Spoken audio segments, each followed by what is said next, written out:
ਕੱਲ ਪਰਸੋਂ ਦੇ ਅਸੀਂ ਕਾਲਾਂ ਹੀ ਕਰਦੇ ਪਏ। ਸਾਡੀ ਜਿਹੜੀ ਹੈਲਪਲਾਈਨ ਹੈ ਉਹ ਵੀ ਬੰਦ ਹੈ। ਆਪਣੇ ਤੌਰ ਮਤਲਬ ਆ ਬੰਦ ਮੱਦਾ ਇਹ ਬੰਦ ਵੀ ਸਾਡੀ ਕੋਈ ਤਰੱਕਾ ਨਹੀਂ ਹੈ। ਔਰ ਖਬਰਾਂ 10-15 ਨੂੰ ਪਾਣੀ ਪਾ ਕੇ ਬਾਕੀ ਦਿਨ ਪੰਦਾ ਪਿਆ। ਪਾਕਿਸਤਾਨ ਦੀ ਖਾਤਰ ਉਹ ਜਾਨ ਕੁਰਬਾਨ ਕਰ ਦਿੱਤੀ ਹੈ। ਅੱਜ ਉਹਦੀ ਕਬਰ ਨੂੰ ਪਾਣੀ ਪੰਦਾ ਪਿਆ। ਇੱਕ ਵੀ ਨਹੀਂ ਆਇਆ ਜੀ ਖਾਂ ਜਾਂ कोई ओला पहला जी, कोई हल्के का कोई बंदा, कोई एक भी नहीं आया जी। अस्सलाम वालेकुम, मैं हूं मोहम्मद इमरान। आप देख रहे हैं IM वर्ल्ड। इस टाइम हम तुल्ला बुल्ला अजमत के काटिया ज़िला साहिवाल के गांव में मौजूद है, जहां की 5000 से ज़ायद की आबादी है। लोग तो सारे डूब चुके हैं, लेकिन अब उनका कब्रिस्तान बचा था। अब कब्रिस्तान में भी पानी इंटर होना शुरू हो गया। अगर इस कब्रिस्तान की हम बात करें, यहाँ पे 500 से ज़ायद कब्रें हैं जिनको पानी पड़ना शुरू हो गया। आए अहले इलाके से पूछते हैं क्या यहाँ पे कोई रेस्क्यू टीमें इनकी मदद करने के लिए पहुँची हैं कि नहीं। अस्सलाम वालेकुम जी वालेकुम अस्सलाम। पहले तो मैं ये बताइएगा, आपकी आबादी तो सारी डूब गई, अब कब्रिस्तान की क्या सूरत हाल है? इसको भी पानी पड़ना शुरू हो गया।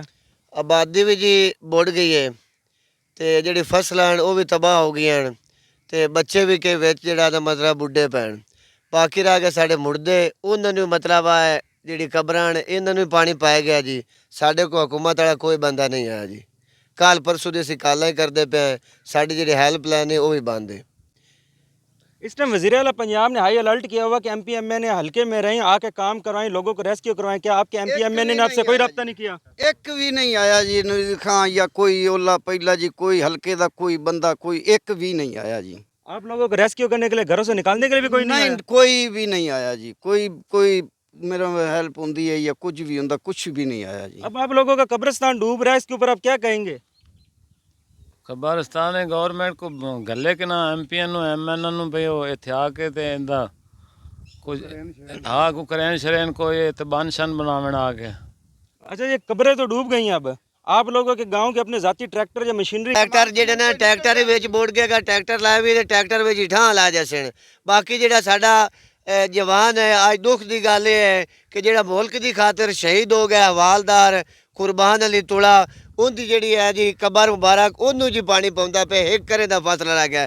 ਫੌਜ ਵੀ ਨਹੀਂ ਆਈ ਹੈ, ਪਾਕਿਸਤਾਨ ਦੀ ਖਾਤਰ ਉਹ ਜਾਨ ਕੁਰਬਾਨ ਕਰ ਦਿੱਤੀ ਹੈ। ਅੱਜ ਉਹਦੀ ਕਬਰ ਨੂੰ ਪਾਣੀ ਪਾਉਂਦਾ ਪਿਆ। ਗੌਰਮੈਂਟ ਸਾਨੂੰ ਨਾ ਕੋਈ ਇਨਸਾਫ ਦਿੱਤਾ ਹੈ, ਨਾ ਕੋਈ ਜੇ ਮਤਲਬ ਮੁਲਾਜ਼ਮ ਆਇਆ, ਕੋਈ ਸਾਡੀ ਹੈਲਪ ਮਦਦ ਨਹੀਂ ਕੀਤੀ ਹੈ। ਅਸੀਂ ਆਪਣੇ ਤੌਰ ਮਤਲਬ ਆ ਬੰਦ ਮੱਦਾ ਇਹ ਬੰਦ ਵੀ ਸਾਡੀ ਕੋਈ ਤਰੱਕਾ ਨਹੀਂ ਹੈ।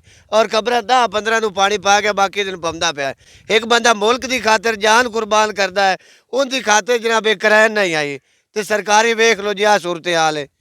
जी नाजरीन, जैसे कि आपने इलाके वालों की बातें सुनी, इनका कहना है कि 5000 की आबादी तो हमारी डूब चुकी थी।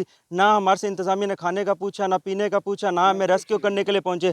अब हमारे सिर्फ यहाँ पे कब्रिस्तान था जहाँ पे 500 से जायद कबूर है, उनको भी पानी पड़ना शुरू हो गया। अब इनकी DC और कमिश्नर से यही रिक्वेस्ट है कि यहाँ पे मशीनरी भेजें ताकि इनकी कब्रों को बचाया जा सके।